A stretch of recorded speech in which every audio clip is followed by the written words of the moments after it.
The elevator doors opened with a soft ding at exactly 11:47 p.m., and Richard stepped into the darkened hallway of his corporate building's top floor. His footsteps echoed against the marble as he walked toward his office, briefcase in hand, ready to grab some important documents he'd forgotten earlier. The cleaning crew should have finished hours ago, leaving the building empty except for security. But as he approached his corner office, he heard something that made his blood run cold, the sound of quiet sobbing mixed with desperate whispers. "Please don't cry, Lily. Mama said we have to be strong. But I'm so tired, Rose. My hands hurt from scrubbing." Richard froze outside his office door, his hand hovering over the handle. Those voices, they sounded like children. Young children. His heart began to race as he slowly pushed open the door, and what he saw inside made him question everything he thought he knew about his perfectly organized world. Two small girls, no older than 10, were on their hands and knees scrubbing his office floor. Their clothes were too big for their tiny frames, hanging loose like hand-me-downs. Their dark hair was pulled back in messy ponytails, and their small hands were red and raw from cleaning chemicals. One girl had tears streaming down her cheeks while the other tried to comfort her sister, both working frantically to clean the massive office space. "Who are you?" Richard's voice came out sharper than he intended, and both girls jumped up, fear filling their wide brown eyes. They clutched their cleaning rags like shields, backing away from him until they hit the wall. "Please don't fire Mama," the braver twin whispered, her voice shaking. "She's really sick, but she didn't want to lose her job. We know how to clean good, I promise. We won't make any mistakes." Richard's briefcase slipped from his fingers and hit the floor with a loud thud. These children were here, alone at midnight, doing backbreaking labor that grown adults struggled with.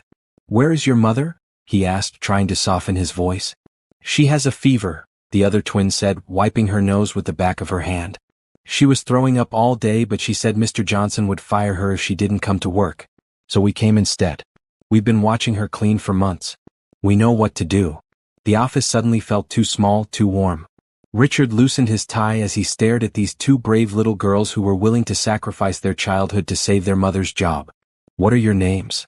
"I'm Rose," said the first twin, still protecting her sister. "This is Lily. We're 9 years old. Well, almost 10 next month." "And your mother's name?" "Sarah Chin," Rose answered. "She's been cleaning your building for 2 years. She always says you're a nice man because you leave thank you notes sometimes." Richard remembered those notes. He'd started leaving them after noticing how spotless his office always was, how carefully everything was arranged. He'd never met Sarah face to face, but he'd appreciated her work. Now he was meeting her children instead, and they were doing her job while she lay sick at home. "Girls, you shouldn't be here alone. It's not safe, and this isn't work for children." "But we need the money," Lily spoke up for the first time, her voice barely above a whisper. "The medicine costs so much and rent is due next week. Mama cries at night when she thinks we're sleeping. She doesn't know we hear her." Richard felt something crack inside his chest. He'd built his billion-dollar empire from nothing, working his way up from poverty, but he'd forgotten what it felt like to be desperate. Looking at these girls brought back memories of his own childhood, the nights without dinner, the fear of eviction, the way his mother had worked herself sick trying to provide for him. "How did you get into the building?" "Mama gave us her key card," Rose explained. "She trained us for weeks. We know which chemicals to use where, how to empty the trash, how to make everything perfect. We've been coming with her sometimes on weekends to learn." The weight of the situation hit Richard like a physical blow. A mother so desperate to keep her job that she trained her 9-year-old daughters to replace her. Children so devoted to their family that they'd sacrifice their sleep, their safety, their childhood to help. And here he was, living in luxury while his employees struggled to survive. "Have you eaten dinner?" Both girls shook their heads. "We'll eat when we get home," Rose said. "Mama left us soup." "It's almost midnight. When do you usually finish?" "Around 2 in the morning," Lily answered.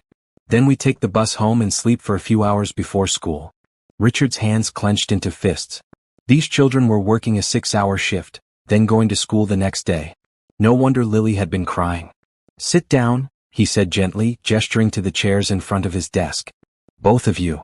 They hesitated, clearly afraid they were in trouble. "We didn't break anything," Rose said quickly. "We were extra careful. You're not in trouble. I just want to talk."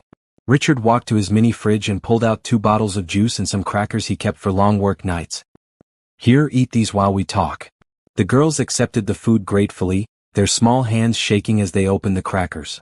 Richard watched them eat with the hunger of children who didn't know where their next meal was coming from, and he made a decision that would change all their lives forever. "Girls, I want you to call your mother." "She doesn't have a phone," Rose said sadly. "It got shut off last month." "Then we're going to go see her. Right now." "But the cleaning isn't finished," Lily protested. "We still have 6 more offices to do. The cleaning can wait. Your mother needs to know where you are and we need to make sure she's okay." Richard grabbed his coat from the back of his chair. "Come on. My car is downstairs." As they walked toward the elevator, Rose tugged on Richard's sleeve. "Are you going to fire Mama?" Richard looked down at her worried face and felt his heart break a little more. "No, sweetheart. I'm going to help her." But as the elevator descended toward the parking garage, Richard had no idea that this night would lead him not just to help a struggling family, but to find the love of his life and discover what really mattered in his world of wealth and power. The drive through the city's poorest neighborhood opened Richard's eyes to a world he'd forgotten existed. His luxury car felt out of place among the rundown buildings and broken streetlights. Rose and Lily sat quietly in the back seat, giving him directions in small voices while pressing their faces to the windows to look for familiar landmarks. "Turn left here," Rose said softly. "We live in the blue building. The one with the broken sign." Richard pulled up in front of a 3-story apartment complex that had seen better days decades ago. The paint was peeling, several windows were boarded up, and the front steps were cracked and uneven. But even in this rough neighborhood, he could see attempts at making things better: small flower pots on some windowsills, a community garden in the tiny front yard, children's chalk drawings on the sidewalk. "Apartment 2B, Lily whispered as they climbed the narrow stairs.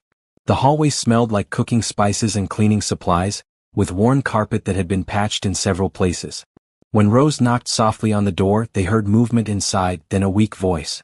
"Girls? Is that you? You're home early." "We brought someone with us, Mama," Rose called through the door. "Don't worry, he's nice." The door opened slowly and Richard found himself face to face with Sarah Chin for the first time.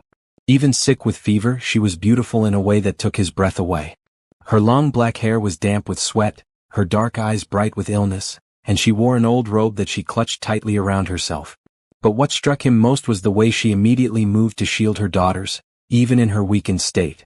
"Who is this?" she asked, her voice hoarse but firm. "This is Mr. Richard, Mama," Lily said, slipping past her mother into the small apartment. "He found us cleaning his office."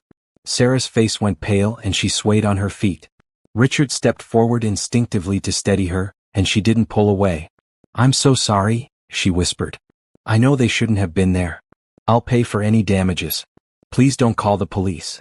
"Nobody's calling the police," Richard said gently, helping her back into the apartment. "You need to sit down. You're burning up with fever." The tiny apartment was spotlessly clean despite Sarah's illness.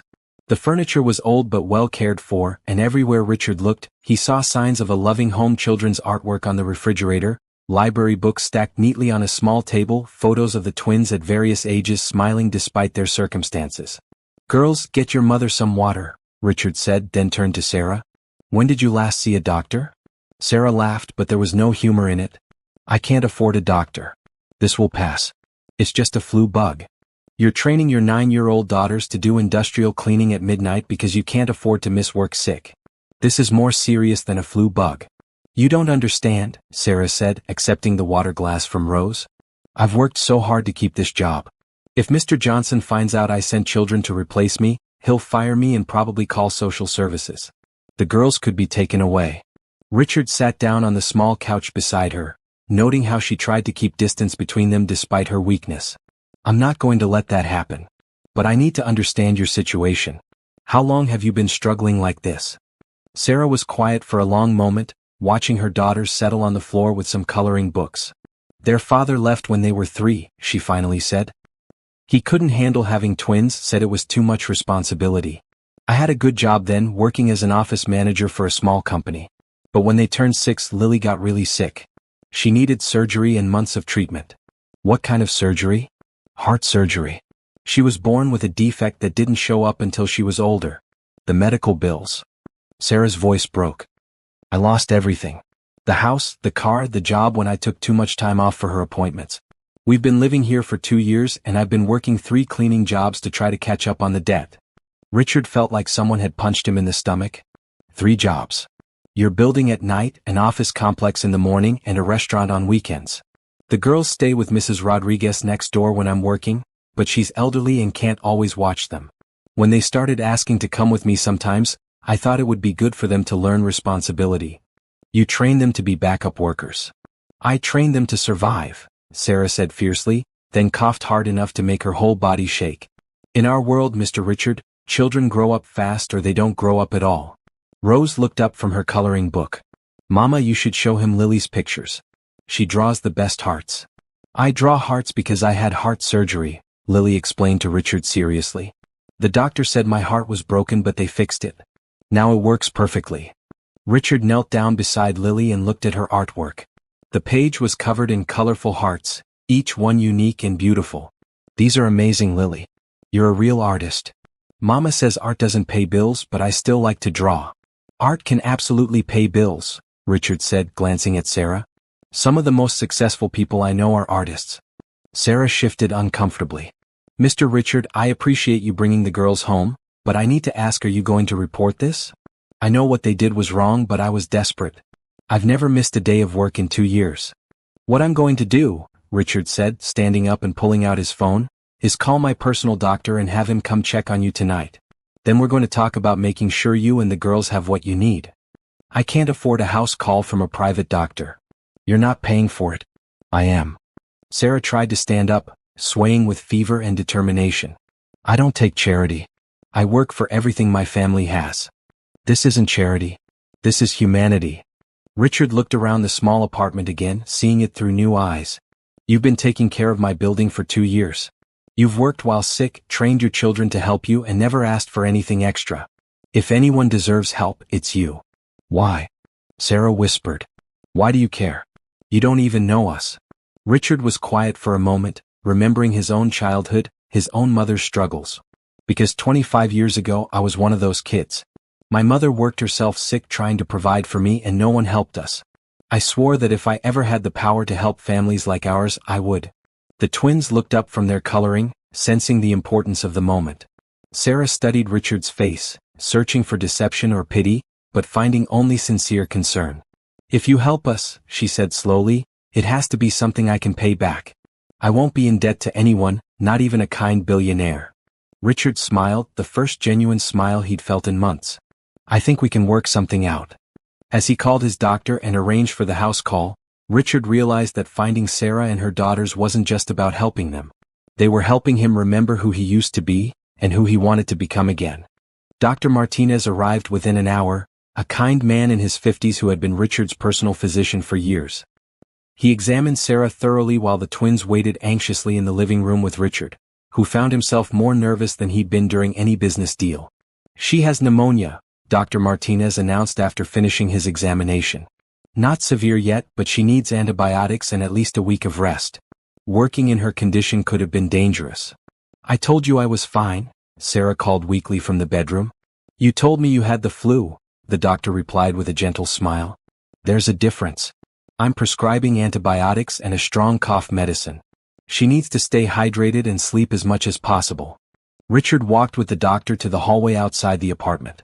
What would have happened if she kept working? Pneumonia can become life-threatening if untreated, especially when someone is run down from overwork and stress. She's lucky you found her daughters tonight. After the doctor left, Richard returned to find Sarah trying to get dressed for work. Absolutely not, he said firmly, blocking her path to the door. I have 2 more buildings to clean tonight, and I'm scheduled at the restaurant tomorrow morning. You're scheduled to rest for a week. I'll handle your work obligations. Sarah stared at him like he'd lost his mind. You're going to clean buildings and wash dishes? I'm going to make sure your supervisors understand you're sick and need time off without losing your jobs. And the money I'll lose? The rent that's due? The medicine Dr. Martinez prescribed. Sarah's voice got stronger as she got more upset. You can't just wave your hand and make our problems disappear. Richard sat down in the chair across from her bed, choosing his words carefully. Sarah, I want to offer you a different job. A better job. Doing what? I need someone to manage the household staff at my estate. It's a full-time position with health insurance, paid vacation, and a salary that's triple what you make now. Sarah was quiet for so long that Richard thought she might have fallen asleep. Finally she spoke. What's the catch? No catch. You'd oversee the cleaning staff, manage schedules, handle supply orders. It's administrative work, not physical labor. And my daughters? There's a good school district near my estate. They could transfer after the holidays. Rose and Lily had been listening from the doorway, and now they crept into the room. Mama, Rose whispered, does this mean we wouldn't have to clean buildings anymore? And you wouldn't be sick all the time? Lily added. Sarah looked at her daughters, then back at Richard. Why are you doing this? Really? Richard was quiet for a moment, thinking about how to explain something he didn't fully understand himself. When I built my company, I told myself I was creating jobs, helping the economy. But I realize now that I've been so focused on profits that I forgot about the people doing the work. You and your daughters reminded me that behind every job is a family, and families deserve to feel secure. This is too much. Too generous. Sarah, in the past year, my company made enough profit that your new salary for the next 10 years would be like me dropping a quarter in a charity box. For you, it's life-changing. For me, it's nothing. Except. He paused, surprised by his own honesty. Except helping you feels like the most important thing I've done in years. The twins climbed onto the bed on either side of their mother. Can we think about it, Mama? Rose asked. Of course, sweetheart. Sarah smoothed Rose's hair, then looked at Richard. This is a big decision. I need time to consider it. Take all the time you need. But I want you to promise me something: you won't go back to work until you're completely well. I can't promise that. I have responsibilities. Then let me help with those responsibilities. Let me pay your rent this month and cover the medicine. Consider it an advance on your salary if it makes you feel better. Sarah's eyes filled with tears. I don't understand why you're being so kind to us. Richard looked at the three of them together on the small bed, Sarah pale but determined, Rose protective and mature beyond her years, and Lily still clutching one of her heart drawings. Something shifted in his chest, a feeling he hadn't experienced since he was young and still believed in things like love and family. Maybe because you're the first real people I've met in a long time, he said honestly. Over the next few days, Richard found himself thinking about Sarah and the twins constantly. He rearranged his schedule to check on them, bringing groceries and homework help for the girls. He discovered that Rose loved to read and had been working her way through the library's entire children's section. Lily showed him more of her artwork and taught him how to draw hearts the right way. And Sarah was unlike any woman he'd ever known. She was proud without being stubborn, grateful without being servile, and beautiful in a way that had nothing to do with expensive clothes or makeup. When she smiled at her daughters, Richard felt something melt inside him that he'd thought was permanently frozen. I've made my decision, Sarah announced on Friday evening as Richard brought dinner for the family. And? I'll take the job, but with conditions. Richard set down the bags of food, trying not to show how relieved he felt. Name them. First, I want a contract that clearly outlines my duties and salary. Second, I want to start with a 6-month trial period. If it doesn't work out, you help me find another job. Third, the girls and I keep this apartment for the first 3 months in case we need to come back. Agreed to all of that. Any other conditions? Sarah hesitated, then looked directly at him. I want to make sure this is really about the job, Richard. Not about anything else. Richard felt heat rise in his cheeks. Sarah, I know you're a good man. I can see it in how you treat my daughters. But I need to know that my job security doesn't depend on anything other than my work performance. I promise you this is about giving you and the girls a better life. Nothing more. But even as he said it, Richard knew it wasn't entirely true. Somewhere in the past week, helping Sarah's family had become about more than charity or even justice. It had become about the way Rose trusted him enough to show him her secret hiding place for library books. It had become about Lily asking him to help her with math homework because you're good at numbers. And it had become about the way Sarah looked at him sometimes, like she was seeing the man he used to be before money and power changed him. As he drove home that night to his empty mansion, Richard realized that in trying to save Sarah's family, they might just be saving him too. Moving day arrived on a crisp Saturday morning in November. Richard had arranged for professional movers to pack Sarah's apartment, but she insisted on doing most of it herself. He found her in the kitchen, carefully wrapping dishes in newspaper, her movements precise and economical. You don't have to pack everything, Richard said, watching her work. I can arrange for new dishes, furniture, whatever you need. These belong to my grandmother, Sarah replied, holding up a chipped teacup. I'm not leaving them behind. Richard understood. He'd grown up poor enough to know that when you don't have much, everything you do have carries extra meaning. Of course. I'm sorry. The twins were in their bedroom, carefully packing their few belongings. Richard could hear them discussing which stuffed animals were most important and which books they absolutely couldn't leave behind. Their whole lives fit into 4 cardboard boxes. "Are you nervous?" Richard asked Sarah as she continued packing. "Terrified," she admitted. "I've never lived anywhere but the city. I've never worked in anyone's home. What if I make mistakes? What if the girls don't fit in at their new school? They're going to love the school. It has art programs for Lily and an amazing library for Rose. And you're not going to make mistakes because you're the most capable person I know." Sarah paused in her wrapping. "How can you say that? You barely know me. I know you raised 2 incredible daughters while working 3 jobs and dealing with crushing medical debt. I know you trained those daughters to help you work at midnight while still making sure they kept up with school. I know you've been taking care of other people's buildings better than most people take care of their own homes." Richard moved closer, watching her hands as she worked. "I know enough." Mrs. Rodriguez appeared in the doorway, tears in her elderly eyes. "I'm going to miss you girls so much," she said, pulling Rose and Lily into hugs as they emerged from their room with their packed boxes. "We'll visit, Mrs. Rodriguez," Rose promised. "And we'll write you letters. Mama said you taught her how to make the best soup," Lily added. "Can you teach us too so we can make it in our new house?" "Of course, Mija. And you remember, if you ever need anything, you call your old neighbor, okay?" Richard watched the emotional goodbye and realized how much Sarah and the girls were giving up. This wasn't just a move for them, it was leaving behind their entire support system, their whole world. "Sarah," he said quietly as the movers finished loading the truck, "are you sure about this? We can make other arrangements if you want to stay in the city." Sarah looked around the small apartment one last time, then at her daughters, saying goodbye to the only home they remembered. "No," she said firmly. "This is our chance for a better life. I'm not going to let fear stop us from taking it." The drive to Richard's estate took 45 minutes through increasingly beautiful neighborhoods. The twins pressed their faces to the car windows, marveling at the large houses and manicured lawns. When they finally reached Richard's property, even Sarah gasped. The estate sat on 20 acres of rolling hills, with a main house that looked like something from a movie. Gardens stretched in every direction, with walking paths and a small pond that reflected the autumn trees. The staff housing where Sarah and the girls would live was a comfortable cottage about a quarter-mile from the main house, with 3 bedrooms, a full kitchen, and a view of the gardens. "This is where we're going to live?" Lily whispered, staring at the cottage. "This is bigger than our whole apartment building," Rose said in amazement. Sarah stood in the cottage's living room, looking overwhelmed. "Richard, this is too much. The girls and I could live in one room.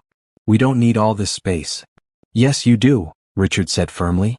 "Rose needs room for all those library books, and Lily needs space to create her art. And you need a home where you can rest and not worry about thin walls or noisy neighbors." Over the next few hours, Richard helped them settle in, showing Sarah around the main house and introducing her to the small staff. There was Helen, the part-time cook who came 3 days a week, James, the gardener who maintained the grounds, and Patricia, who handled general housekeeping twice a week. "So my job is coordinating all of this?" Sarah asked as they walked through the main house. "Coordinating, scheduling, handling supply orders, managing the budget for household expenses. Think of it as running a small business, except the business is making sure everything runs smoothly." Sarah stopped in the main house's library, a room with floor-to-ceiling bookshelves and comfortable reading chairs by tall windows. "Rose is going to lose her mind when she sees this. She's welcome to use it anytime. Both girls are. I want them to feel at home here." That evening, Richard joined Sarah and the twins for dinner in their cottage. Lily had already found art supplies in her new room, a gift from Richard, and was drawing pictures of their new home. Rose had discovered the library and was practically vibrating with excitement about all the books she could read. "Mr. Richard," Rose said as they ate Helen's delicious lasagna, "why is your house so big if you live there all by yourself?" "Rose," Sarah warned, "that's not polite to ask." "It's okay," Richard said. "It's a good question. I bought this house because I thought it would make me feel successful. But you're right, it's too big for one person. It's been pretty lonely, actually." "You could get a dog," Lily suggested seriously. "Dogs are good company. Or you could get married and have kids," Rose added. "Then you'd have a family to fill up all those rooms." Sarah's cheeks turned pink. "Girls, eat your dinner."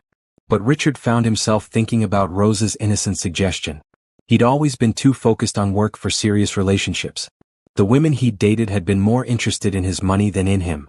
But sitting in this cozy cottage, sharing a simple meal with Sarah and her daughters, He felt more content than he had in years.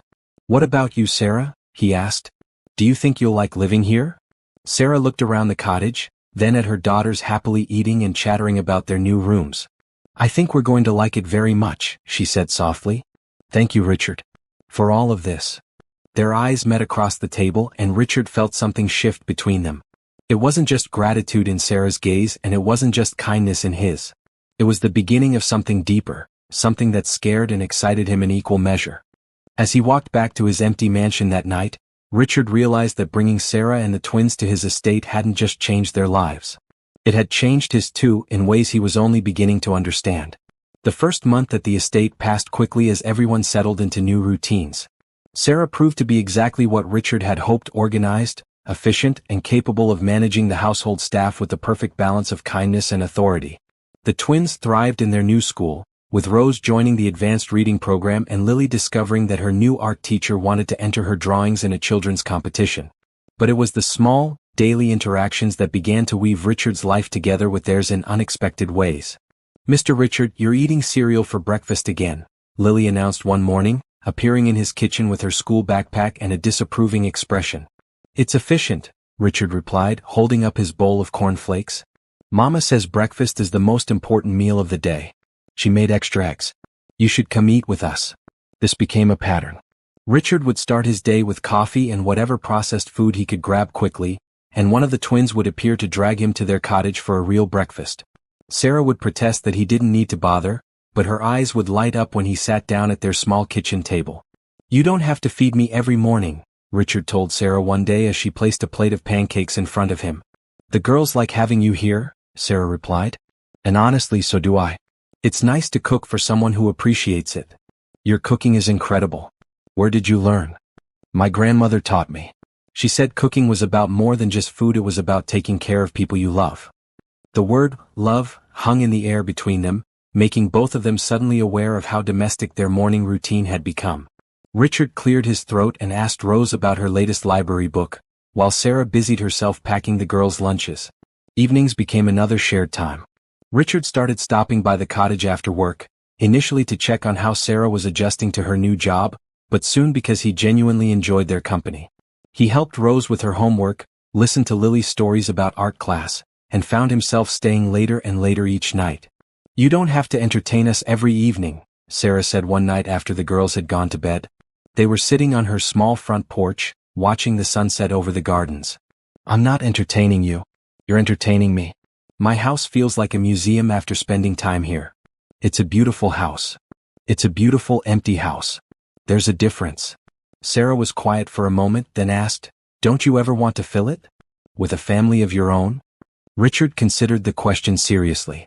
"I thought I did when I was younger. But building the company took everything I had.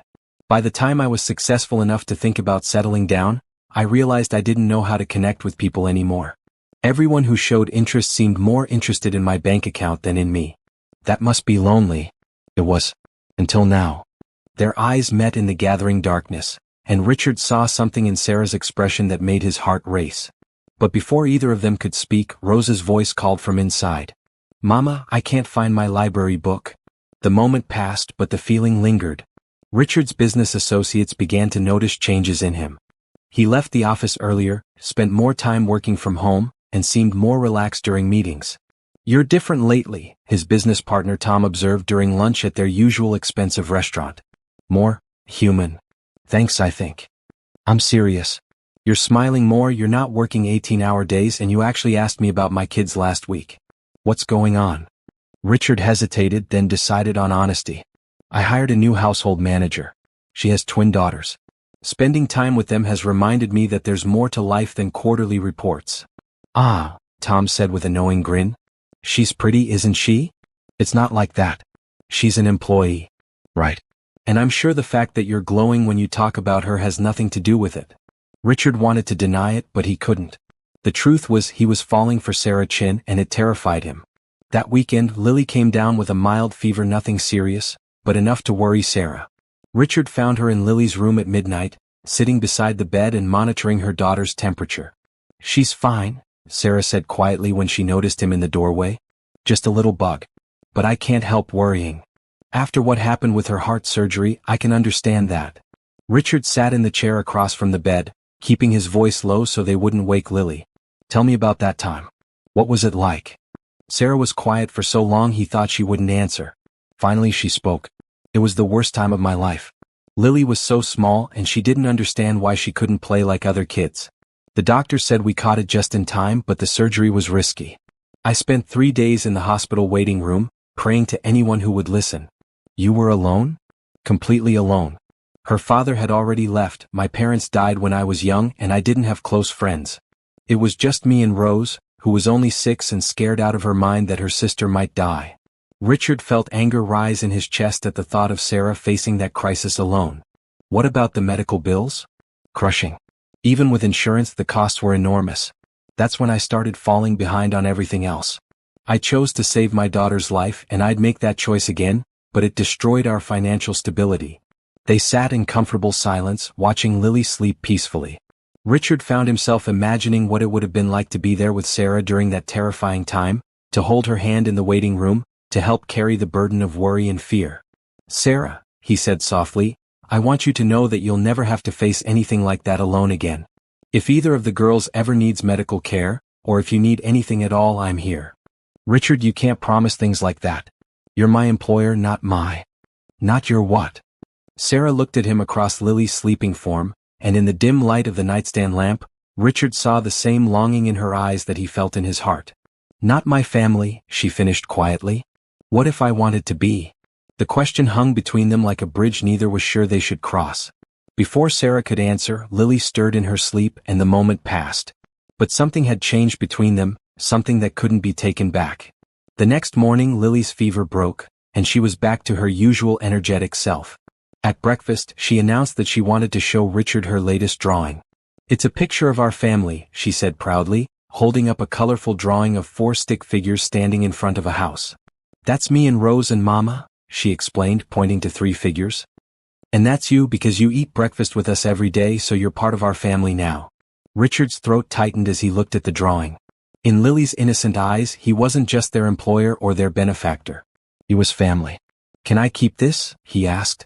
Of course. Mama, can we put it on the refrigerator too? Sarah nodded, but Richard caught the way she looked at him with warmth, affection, and something that looked a lot like love. That afternoon, while the girls were at school, Richard found Sarah in the main house's study, working on household accounts.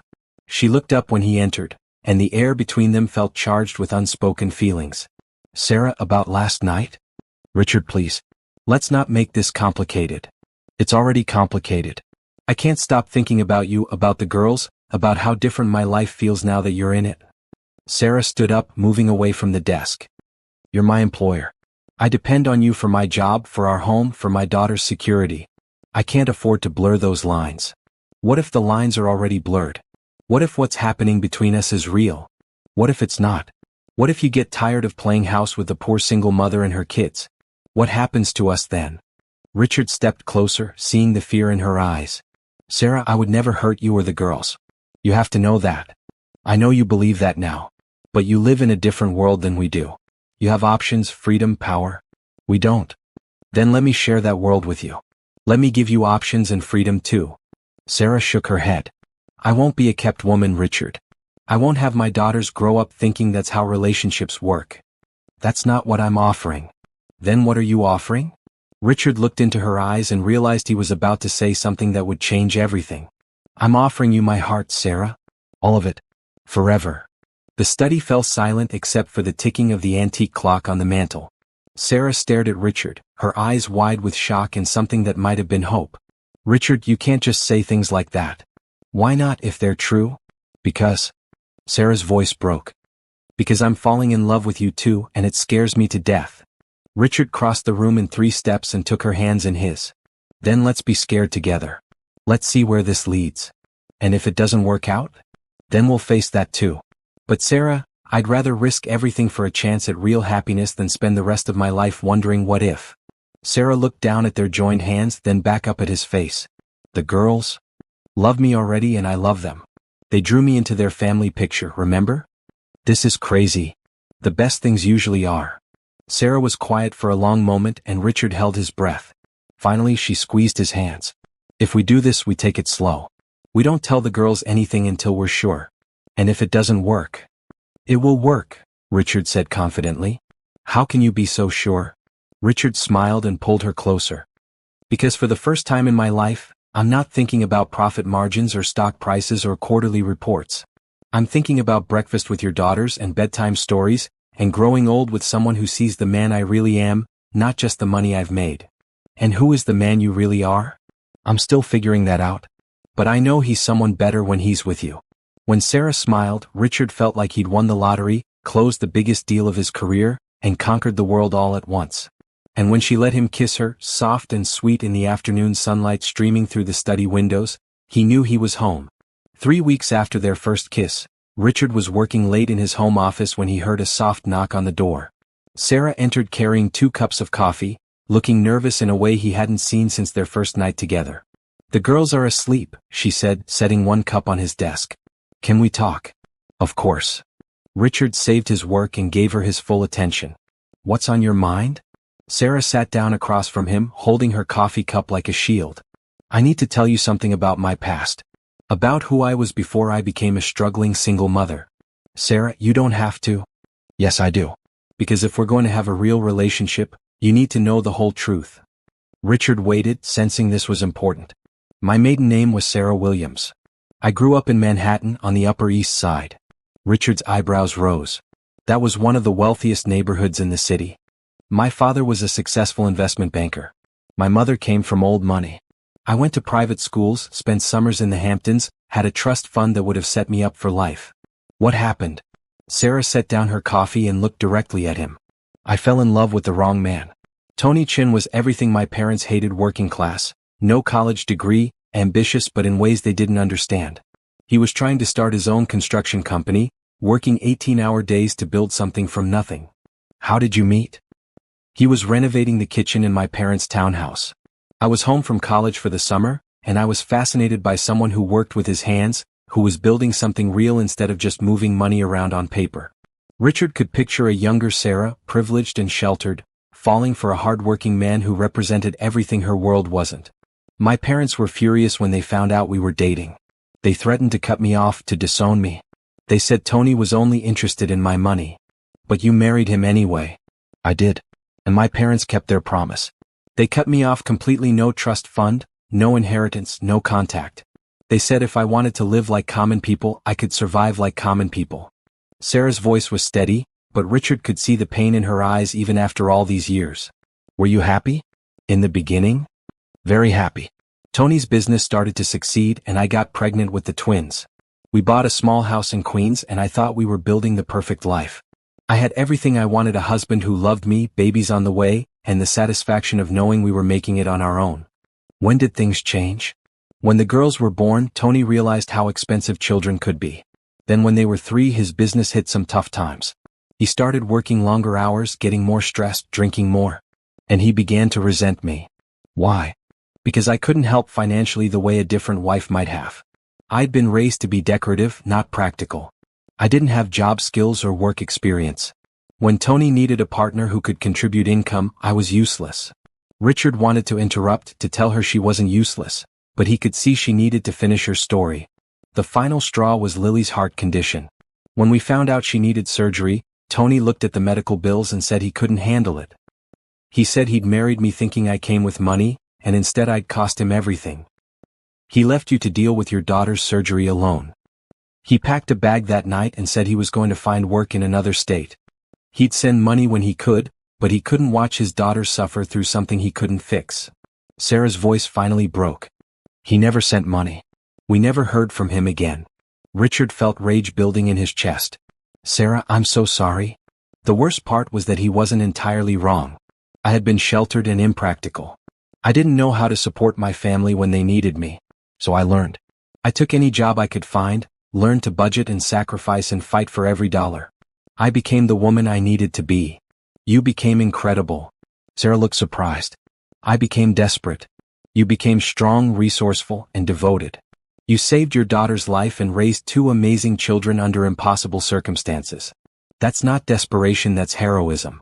They sat in silence for a moment, and Richard processed everything she'd told him. Sarah, Can I ask you something? Of course. Do you ever regret it? Giving up your privileged life for love. Sarah considered the question seriously. I regret trusting someone who wasn't worthy of that trust. I regret not being better prepared to take care of myself and my children. But do I regret choosing love over money? Never. Even after everything you've been through? Especially after everything I've been through. Money doesn't love you back, Richard.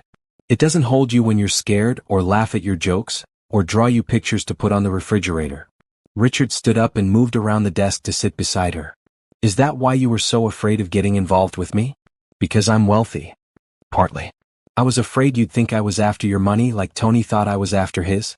And I was afraid that if you lost interest, I'd lose everything again: my job, our home, my daughter's security. Sarah, look at me. Richard took her hands in his. I don't care about your past or your parents' money or anything except who you are right now. You're not dependent on me for anything. You're here because you choose to be, working a job you earned with your own skills and dedication. But if we're together, it's because we love each other. Everything else, the job, the house, the financial security, that stays the same no matter what happens between us personally. I would never use your livelihood as leverage in a relationship. Sarah studied his face, searching for sincerity. You promise? I promise. And Sarah? Your parents were fools to lose you over their pride. Their loss became my gain. Don't romanticize it too much. I made mistakes too. I was naive and unprepared for real life. You were young and in love.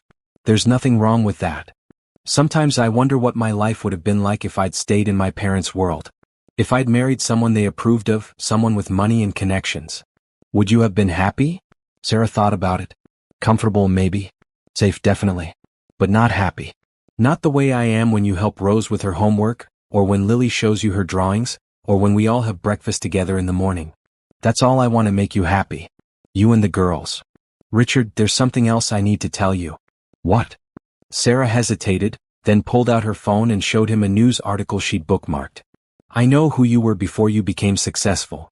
Richard looked at the screen and saw an old newspaper clipping a story about scholarship recipients at the local university. There, among the photos of smiling students, was his own face from 25 years ago. You researched me? After you told me you grew up poor, I got curious. I found this article about you receiving a full scholarship for academic excellence despite coming from a low-income family. Sarah paused.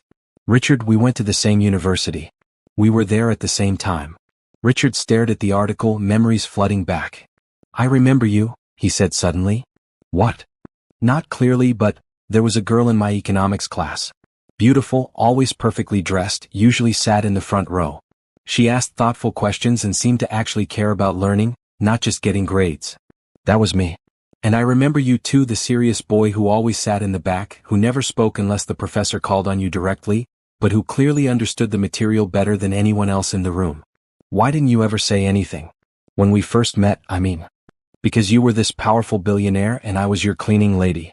I figured you wouldn't remember, and even if you did, I wasn't the same person you might have known in college. Richard set down the phone and pulled Sarah closer. You're exactly the same person, kind, intelligent, beautiful. You just got stronger. Do you think it's strange? That we knew each other before and now we're here. I think it's perfect. Maybe we were supposed to find each other again. Maybe we were, Sarah agreed softly. That night, as Richard walked back to his empty mansion, he realized that learning about Sarah's past hadn't changed how he felt about her. It had only made him love her more. She had given up everything for love once and lost. This time he was determined to make sure she won. December brought the first snow to the estate, and with it, a warmth inside the cottage that had nothing to do with the fireplace. Richard had become part of the family's daily routine in ways that felt natural and right. He helped Rose practice for her school's spelling bee, attended Lily's art show at school, and spent his evenings on Sarah's couch, watching movies and talking about everything and nothing. You know, Sarah said one evening as they sat together after the girls had gone to bed, I never expected this. This feeling of contentment. Like everything is exactly as it should be. Richard pulled her closer, breathing in the scent of her shampoo. I know what you mean. I used to think happiness was about achieving goals, making more money, closing bigger deals, gaining more power. But this is different. Different how? This feels like coming home every day instead of just coming back to a house. Sarah tilted her head to look at him. The girls have been asking questions. What kind of questions? Rose asked me yesterday if you were going to be her stepdad. Lily asked if that meant you'd live with us all the time instead of just visiting. Richard's heart raced. What did you tell them? I told them that grown-ups sometimes need time to figure things out, but that no matter what happens you'll always be important to our family. And what do you want to tell them? Sarah was quiet for a moment. I want to tell them that I hope so. That I hope you'll want to be part of our family officially, not just someone who visits. Sarah, I want nothing more than to marry you and legally become the girl's stepfather. I want to wake up in the same house as you every morning and fall asleep next to you every night. But, Richard sighed. But I'm scared of moving too fast. You've been hurt before by someone who made promises he couldn't keep. I don't want you to think I'm rushing you into something you're not ready for. What if I told you I was ready? What if I told you that I've never felt more sure of anything in my life? Richard turned to face her fully. Are you saying what I think you're saying? I'm saying I love you, Richard. Not your money, not your house, not the security you provide. I love the man who gets up early to make pancakes with my daughters. I love the way you listen when Rose reads her stories out loud, and the way you frame every piece of art Lily makes. I love how patient you are, how kind you are, how you make me feel beautiful and smart and worth loving. Sarah. I'm not finished. I love that you remember how it feels to struggle, that you haven't forgotten where you came from. I love that you want to help people, not just make money. And I love that you love my daughters like they're your own. Richard felt tears gathering in his eyes. They are my own in every way that matters. Then ask me. Ask you what? Ask me the question I can see in your eyes every time you look at me. Richard stood up, pulling Sarah to her feet with him. He looked into her eyes, seeing his whole future there. Sarah Chin, will you marry me? Will you let me be your husband and the girl's father? Will you build a real family with me?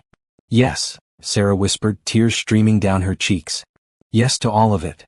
When Richard kissed her, it felt like every dream he'd never dared to have was coming true. The next morning at breakfast, the twins immediately noticed something different.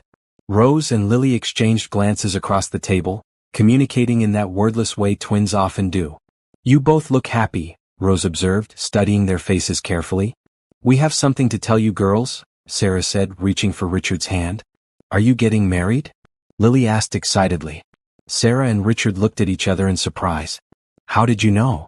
Because Richard keeps looking at you like Prince Eric looks at Ariel in The Little Mermaid, Lily explained seriously.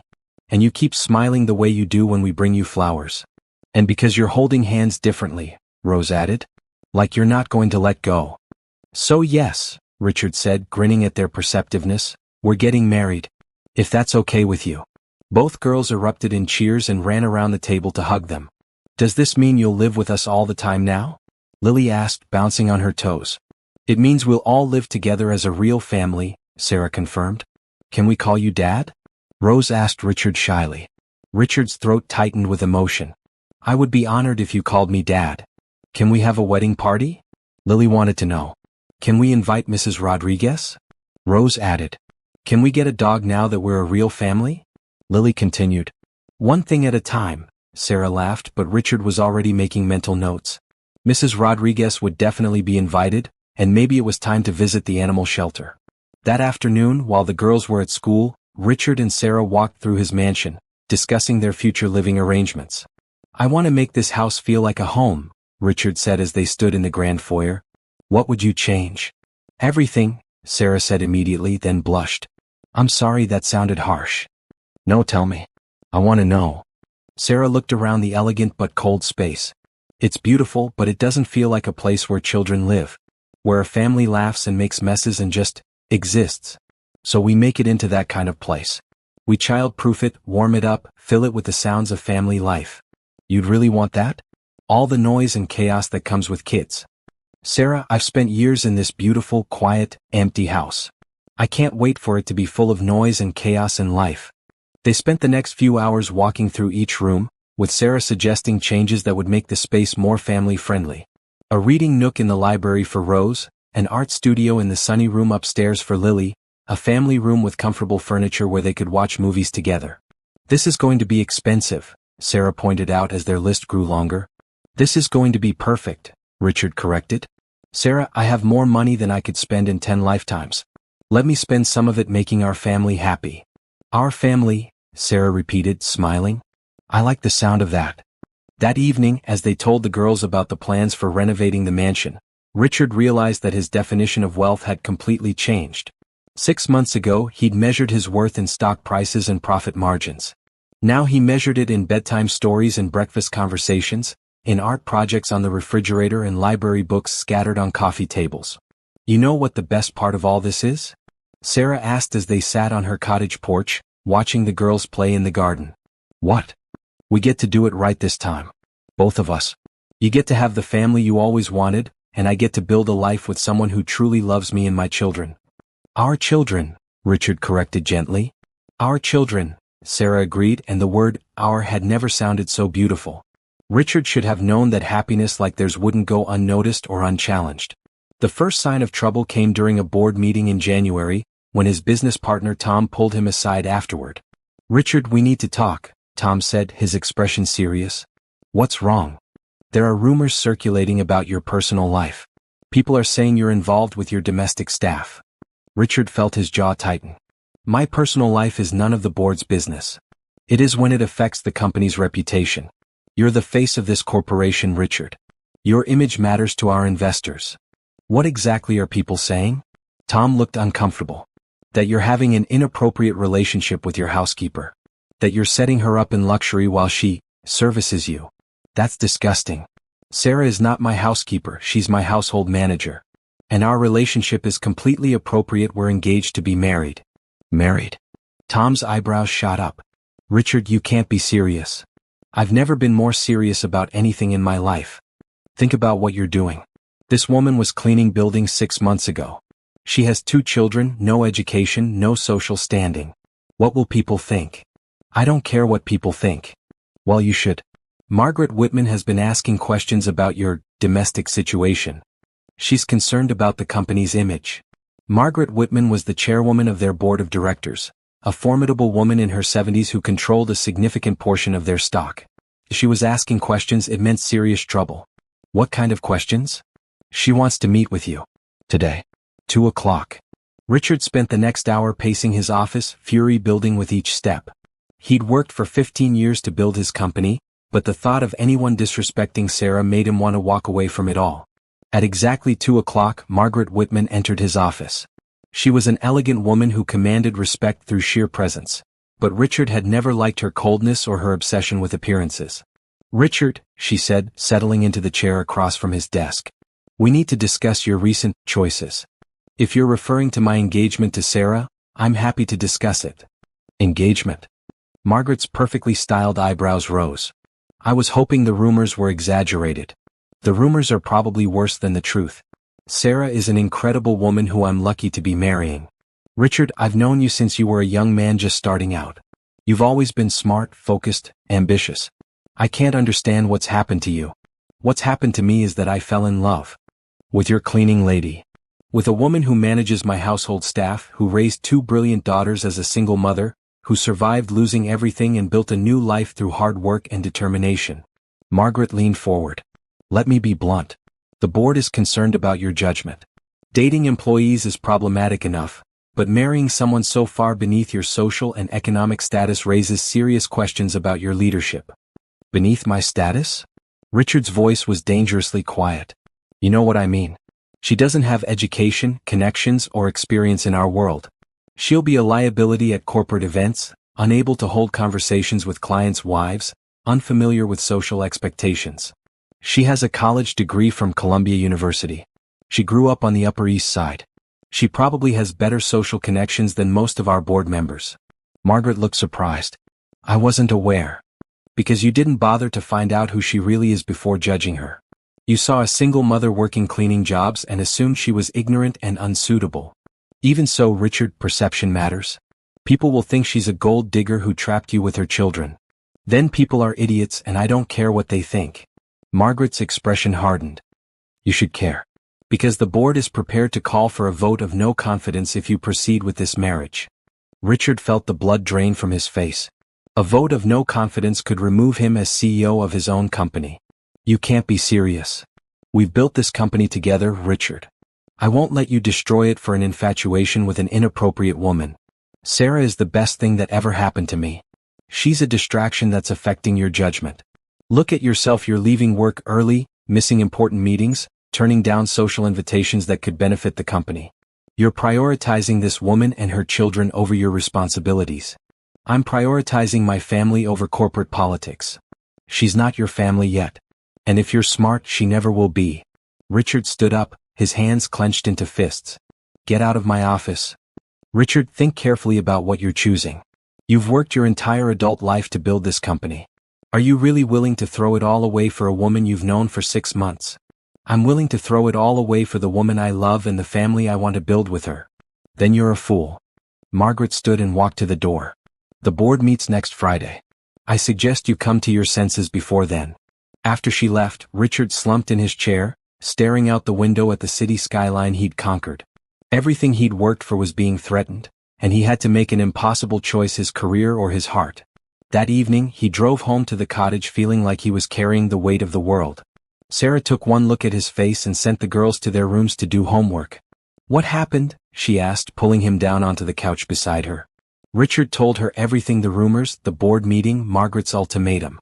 With each word, he watched Sarah's face grow paler.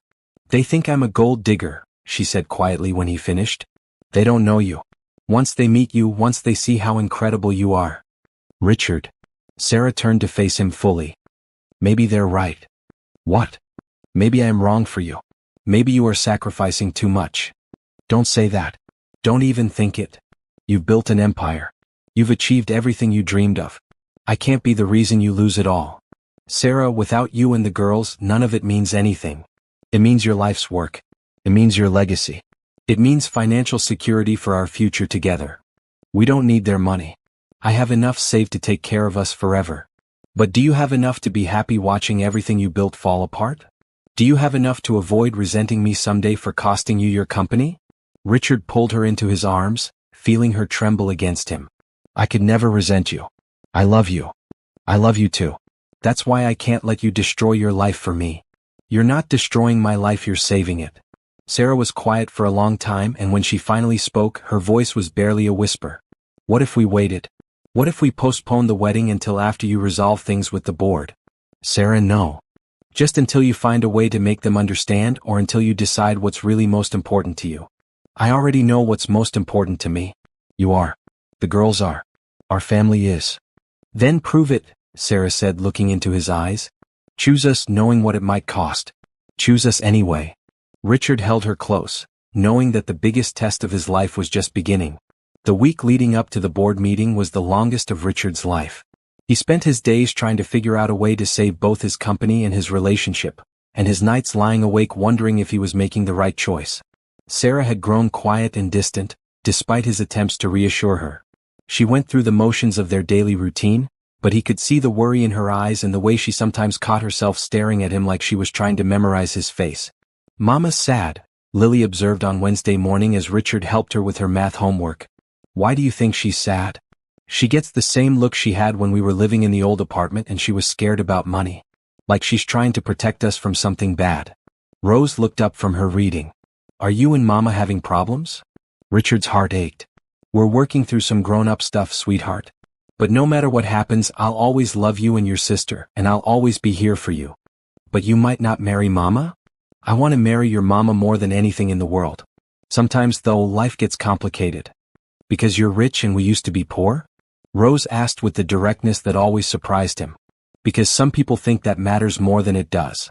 It doesn't matter to us, Lily said firmly. We love you because you're nice and you make good pancakes and you listen to our stories. And I love you because you're smart and funny and kind, not because of how much money your daddy has. If only his board of directors could see the world through children's eyes. On Thursday night, Richard made his decision. He found Sarah in the cottage's small kitchen, cleaning dishes that were already clean, a nervous habit he'd noticed she had when she was upset. Sarah, we need to talk. She turned to face him, dish towel in her hands. I know. I've been thinking too. I'm not giving you up, Richard said before she could speak. I don't care what the board says or does. I don't care if I lose the company. I'm marrying you and we're going to be a family. Sarah's eyes filled with tears. Richard, you don't understand what you're giving up. I understand exactly what I'm giving up: a cold, empty life focused on nothing but money and power. What I'm gaining is worth so much more. What if you regret it? What if in 5 years you look at me and wish you'd made a different choice? Richard crossed the kitchen and took her hands, still damp from washing dishes. Sarah, 5 years from now I'll be watching Rose graduate from high school and helping Lily prepare for art college. I'll be coming home to a family that loves me for who I am, not what I've accomplished. I'll have built something more valuable than any company, a life filled with love and laughter and the kind of happiness I never knew existed. But your life's work. My life's work is just beginning. It's not about building a business empire, it's about building a family, raising children who know they're loved, and spending every day with the woman who makes me want to be a better man. Sarah leaned into him and he felt some of the tension leave her body. Are you sure? I've never been more sure of anything. The next morning, Richard dressed carefully for what might be his last board meeting as CEO. He kissed Sarah goodbye, hugged the girls, and drove into the city feeling strangely calm. The boardroom was tense when he arrived. Margaret Whitman sat at the far end of the long conference table, flanked by the other directors. Richard took his usual seat and waited.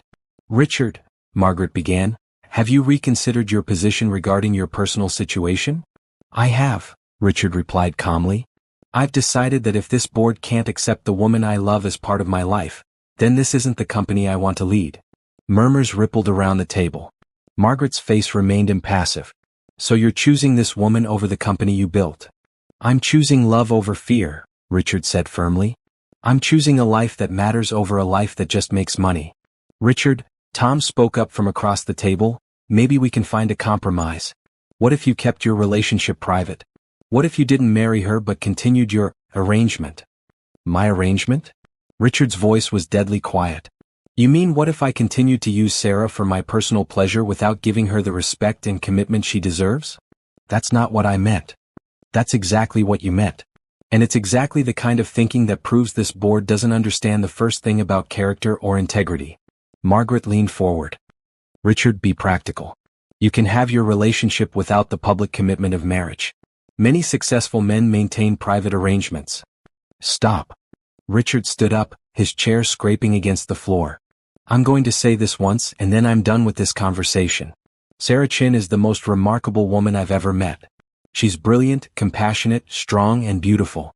She's raised 2 incredible daughters while overcoming obstacles that would have broken most people. She's not an arrangement or a mistress or a guilty pleasure. She's the woman I love, and in 2 weeks she's going to be my wife. The room fell silent. Richard looked around the table at faces that had once seemed important to him, and now just seemed small and petty. Furthermore, he continued, any company that would ask me to choose between professional success and personal happiness is not a company I want to be associated with. So here's what's going to happen. I'm resigning as CEO effective immediately. The board members began talking at once, but Richard held up his hand for silence. I'm also selling my controlling interest in the company.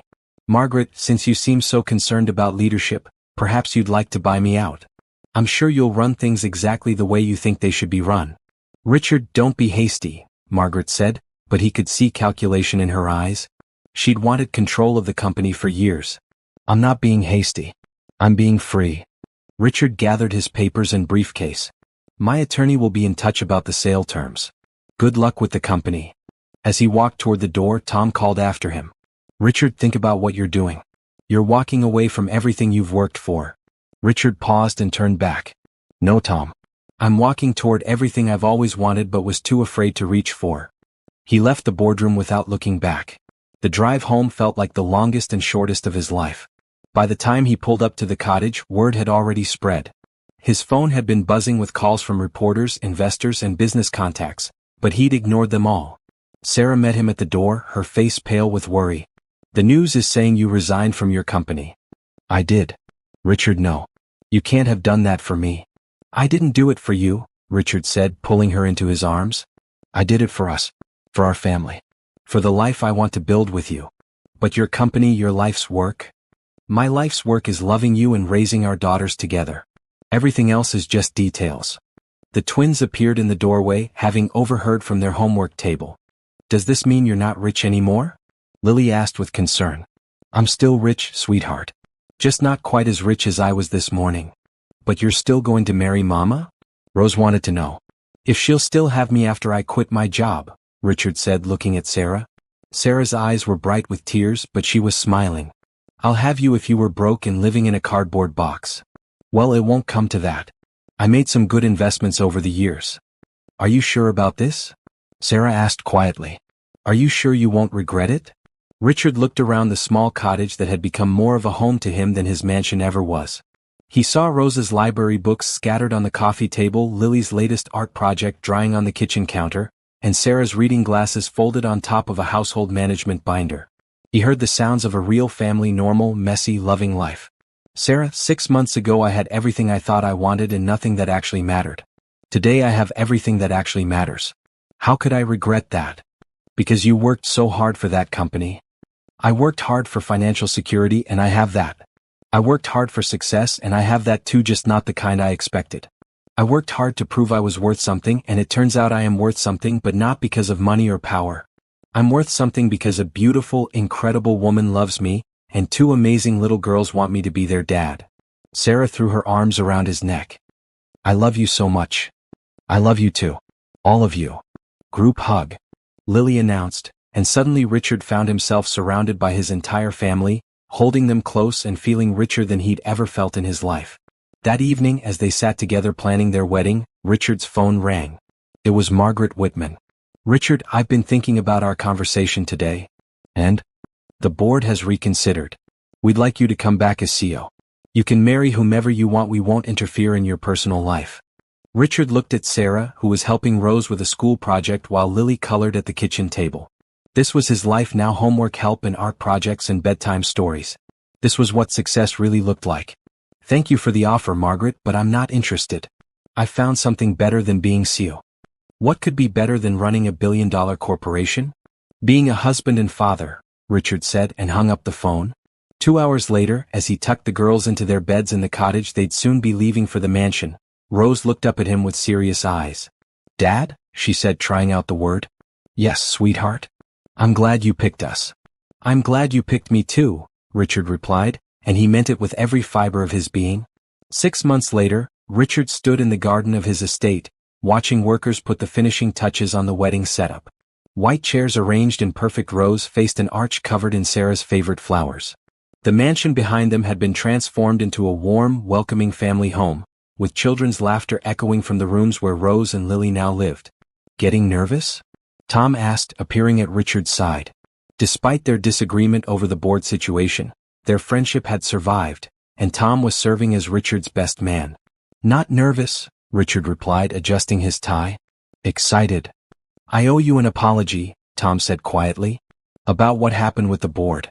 I was wrong to think you were making a mistake. What changed your mind? Tom smiled. Meeting your family. Sarah is incredible and those girls, they adore you. I can see why you chose them over the company. I didn't choose them over the company, Richard corrected. I chose love over fear. Best decision I ever made. The truth was, life after leaving his CEO position had been even better than Richard had imagined. He'd started a consulting firm that allowed him to work from home most days, giving him time to be present for school plays and soccer games and art shows. His investments had continued to grow, ensuring his family's financial security for generations. But most importantly, he woke up every morning excited about the day ahead. Places everyone, called Helen, who had volunteered to coordinate the wedding along with her cooking duties. Richard took his position at the altar, looking out at the small gathering of guests. Mrs. Rodriguez sat in the front row, having traveled from the city for the occasion. Several of Richard's old friends were there, along with Sarah's former co-workers who had become true friends over the years. But the most important guests were already part of the ceremony. Rose and Lily stood beside the altar as flower girls, wearing matching lavender dresses and identical excited smiles. The music began and Richard's breath caught as Sarah appeared at the end of the garden path. She wore a simple white dress that made her look like an angel, her dark hair flowing over her shoulders. But it was her expression that made Richard's heart race, pure joy, love, and the confidence of a woman who knew she was exactly where she belonged. As she walked toward him, Richard thought about the journey that had brought them to this moment. From that night 6 months ago when he'd found 2 little girls scrubbing his office floor, to this perfect day when they were becoming a legal family. Every challenge, every difficult decision, every moment of doubt had led them here. Hi, Sarah whispered when she reached him, her eyes sparkling with tears of happiness. Hi, he whispered back, taking her hands in his. The ceremony was simple and heartfelt. They'd written their own vows, promises that spoke of love, commitment, and the family they were creating together. "Sarah," Richard said when his turn came, "6 months ago I thought I had everything I wanted. I thought success meant having the most money, the biggest company, the most power. Then I met you and realized I'd been measuring all the wrong things. You taught me that real success is measured in bedtime stories and breakfast conversations, in art projects on the refrigerator and library books scattered on coffee tables. You taught me that love isn't something you fit into your schedule, it's something you build your schedule around." Sarah wiped away tears as he continued. "I promise to love you not just in the good times, but especially in the difficult times. I promise to be the father Rose and Lily deserve, and the husband you've always dreamed of. I promise to choose our family every day in every decision for the rest of my life." When Sarah spoke her vows, her voice was strong and clear. "Richard, when we first met, I was afraid to trust my heart. I'd been hurt before by someone who made promises he couldn't keep. But you showed me that real love isn't about grand gestures or perfect circumstances. Real love is about showing up every day, about choosing each other again and again, about building something beautiful together even when it's hard." She paused, looking at Rose and Lily before continuing. "You didn't just fall in love with me, you fell in love with my daughters and they fell in love with you. You became our family not because you had to, but because you wanted to. That's the kind of love worth waiting for, worth fighting for, worth believing in." When the minister pronounced them husband and wife, Richard kissed Sarah with all the love and gratitude in his heart. The small crowd erupted in cheers, but the loudest voices belonged to Rose and Lily, who were jumping up and down with excitement. "We're a real family now," Lily announced to anyone who would listen. "We always were," Rose corrected with the wisdom of her 9 years. "Now it's just official." The reception was held on the mansion's terrace, with dancing under string lights and dinner prepared by Helen with help from Mrs. Rodriguez. Richard found himself constantly amazed by the joy on everyone's faces, especially Sarah's and the girls. "Dad," Rose said, tugging on his sleeve as he danced with Sarah, "can I ask you something?" "Of course, sweetheart. Are you happy? Like really, really happy?" Richard looked around at the scene, Sarah laughing as she danced with Lily, Mrs. Rodriguez teaching some of the guests a traditional dance, Tom and Helen discussing recipes by the dessert table. This was his life now. This chaos, this love, this beautiful, imperfect, wonderful family. "Rose," he said, pulling her into the dance, "I'm happier than I ever imagined possible." Later that evening, after the guests had gone home and the girls had finally fallen asleep in their rooms in the mansion, Richard and Sarah stood on their bedroom balcony looking out over the estate that was now truly their family home. "Any regrets?" Sarah asked, leaning against his chest. "Only one," Richard replied. Sarah pulled back to look at him with concern. "What?" "I regret that it took me so long to find you." Sarah smiled and kissed him softly. "We found each other at exactly the right time. Any earlier and we might not have been ready. Any later and we might have given up on love altogether. Do you think we'll be happy? Really happy for the long term?" "I think we'll be real," Sarah said thoughtfully. "We'll have good days and difficult days, easy times and challenging times. But we'll face all of it together as a family. That's better than happy, that's lasting." As they prepared for bed in the room they would now share every night, Richard reflected on how completely his life had changed. He'd given up a billion-dollar company and gained something infinitely more valuable. He'd traded corporate power for the power to make his family feel loved and secure. He'd exchanged board meetings and business deals for school concerts and family dinners. "Richard," Sarah said as they turned off the lights. Thank you." "For what?" "For seeing me. For seeing us. For choosing love when it would have been easier to choose success. Sarah, you are my success. You and the girls are the greatest achievement of my life." The next morning, Richard woke up to the sound of voices in the hallway outside their bedroom. "Should we wake them up? Mama said to let them sleep late because it's their first day being married. But I made them a picture of our family. You can give it to them at breakfast." Richard smiled, recognizing Rose's responsible voice and Lily's excited one. This was his life now: children outside his bedroom door, family breakfast to look forward to, art projects waiting to be admired. "Good morning, Mrs. Williams," he whispered to Sarah, who was just starting to stir. "Good morning, Mr. Williams," she replied with a sleepy smile. They'd decided she would take his last name, wanting the whole family to share it. "Ready for our first day as an officially married family?" "Ready for our first day of forever," Sarah corrected. As they got dressed and prepared to join their daughters for breakfast, Richard thought about the conversation he'd had with Margaret Whitman just a few days earlier. She'd called to tell him that his former company was struggling without his leadership, and to ask if he'd consider coming back. "I'm building something better than a company now," he'd told her. "I'm building a legacy that actually matters." What's that supposed to mean? It means in 50 years, no one will remember or care about our quarterly profits. But in 50 years, Rose and Lily will still remember that they had a father who loved them unconditionally, who showed up for every important moment in their lives, who taught them that family comes first. That's the kind of legacy I want to leave. Now, as he heard his daughters giggling in the kitchen and smelled Sarah's coffee brewing, Richard knew he'd made the right choice. He'd found his real treasure, not gold or jewels or stock options, but the simple, profound wealth of being truly loved and having a family to love in return. "Come on, Dad." Lily's voice called from downstairs. "Breakfast is ready." "Coming, sweetheart." Richard called back, taking Sarah's hand as they headed downstairs to begin their first official day as the Williams family. As they walked into the kitchen where Rose and Lily were setting the table with careful precision, where sunlight streamed through windows that now framed a home filled with love and laughter, Richard realized that some stories don't end with happily ever after. The best stories end with happily ever beginning. Dear wonderful readers, thank you so much for taking this journey with Richard, Sarah, Rose, and Lily. Their story reminds us that true wealth isn't measured in dollars, but in the love we share and the families we build. I'd love to hear from you. What was your favorite moment in Richard and Sarah's love story? Did you see yourself in any of the characters? Have you ever had to choose between success and love? What do you think makes a family truly rich? Also, if you were in Richard's position, do you think you would have made the same choice? Was he right to give up his company for love, or should he have found a way to keep both? Please share your thoughts in the comments below. I read every single one and your insights always inspire me. With love and gratitude, your storyteller Redheart.